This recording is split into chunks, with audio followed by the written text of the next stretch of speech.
You don't need the right words in the right moment. You do not need to have this all figured out. You don't need to be calm or wise or certain.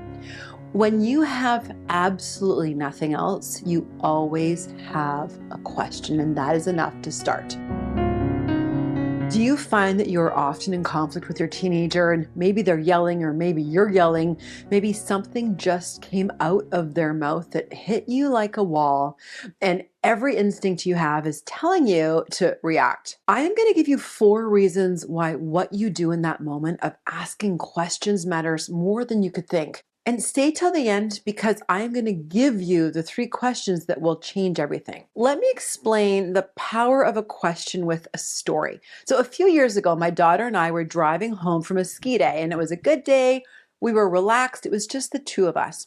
And out of nowhere, she said she did not feel supported by me because I wasn't supporting her gap year because I was making her pay rent. And honestly, on the inside, I was not calm and I thought she's done school. She's not in university. Of course she pays rent. And I felt the heat rise and I had every word ready to go. But instead, I paused. I kept my face neutral and I asked really gently, That's interesting. Why do you say that?" What came out of her mouth and our conversation completely impacted me. We spoke more and she talked about fear of adulting, fear of bills, fear that one day she would not be able to pay rent and what would that mean for her. And in that moment, I understood that what had looked like pushback was actually fear dressed up as a complaint, and everything changed. That entire year, she paid her rent on time every single month and there were no arguments, no resentment. And one question changed the whole year. So why does asking a question work when everything else fails? I want to give you 4 reasons. Because understanding why this works to ask questions is what will make you actually do it in the heat of the moment. So here's reason number 1. It buys you time when you don't know what to say. When your teenager says something that just lights you up, your nervous system fires up before your brain can catch up. It's not a character flaw. We know this is biology. So a question that you're going to ask gives your body the seconds it needs before your mouth takes over. You are not backing down. You're not staying in the conversation instead of blowing it up. Reason number 2 is it signals that you are interested in them and not just the behavior. Most teenagers who shut down act out or come at you sideways, and they're not doing it because they're trying to be difficult. Underneath all of that is something they do not know how to say. So when you ask instead of react, you are telling them, I'm seeing you right now, not just what you're doing. I'm seeing you. And that's the difference between a conversation that closes and one that opens. Reason number 3, it hands them the lead. A question puts the next move completely in their hands. They decide what to say, how much to say, where this goes. And for a teenager who is fighting autonomy for them to be heard on their own and independent, that's everything. You're not giving up your authority. You are creating conditions where they will actually talk to you. Reason number 4, a question is always available to you. You don't need the right words in the right moment. You do not need to have this all figured out. You don't need to be calm or wise or certain. When you have absolutely nothing else, you always have a question, and that is enough to start. I know what parents search for at 11 o'clock at night when the house is quiet and they are replaying what happened.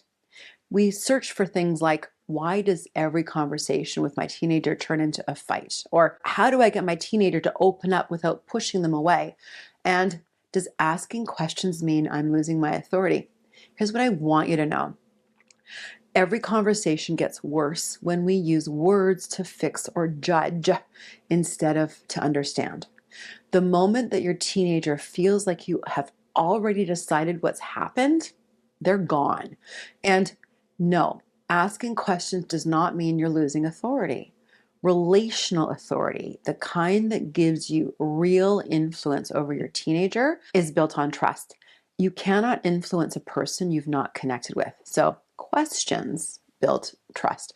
Lectures take that away. Now, I said this to stay to the end for 3 questions, and I want to be really clear about this before I give them to you. You don't have to know or remember all 3. You only need 1 question to start, and what will follow is your teens is going to give you more. So number 1, tell me more. It is open, it is warm, and it hands the control completely over to them. It says, you lead and I will follow. So for a teenager who is used to adults jumping in with opinions, the second that there's a pause in the conversation, this lands differently. It signals safety, and safe is what they need to be before they will tell you anything real. Question number 2, what do you wish I understood about this?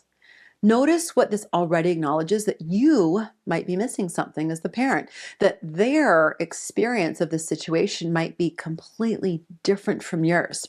For a teenager, that acknowledgement is enormous. It says, I know I might have this wrong, and tell me what I'm not seeing. Most teenagers, given that opening, will tell you exactly what they need you to know. And then they feel valued. Question number 3, what happened next? Use this when they slow down, when the words stop coming and they are watching you, waiting to see if you're going to jump in and take over. This question keeps them going without putting a single word into their mouths. Pure curiosity, zero judgment, and I'm still here. I want to hear the rest. Here's the one thing I want you to take from this video.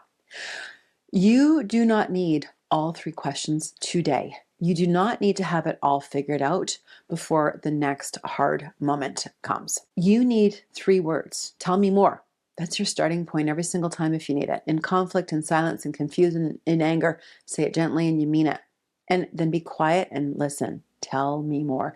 Because what comes next is almost never what you expected. And what comes next is where the real conversation begins. Your teenager does not need you to have all the answers. They need you to be curious about them. 3 words every time. Tell me more. If this landed for you, I have a free guide at drsuzannesimpson.com. It's called 8 Ways to Get on Your Kids' Turf. There are more practical tools to build connection with your teenager or child, especially when it feels the hardest. The link is in my description. Subscribe if you want to learn more about how we connect better with our kids, and I will see you next time.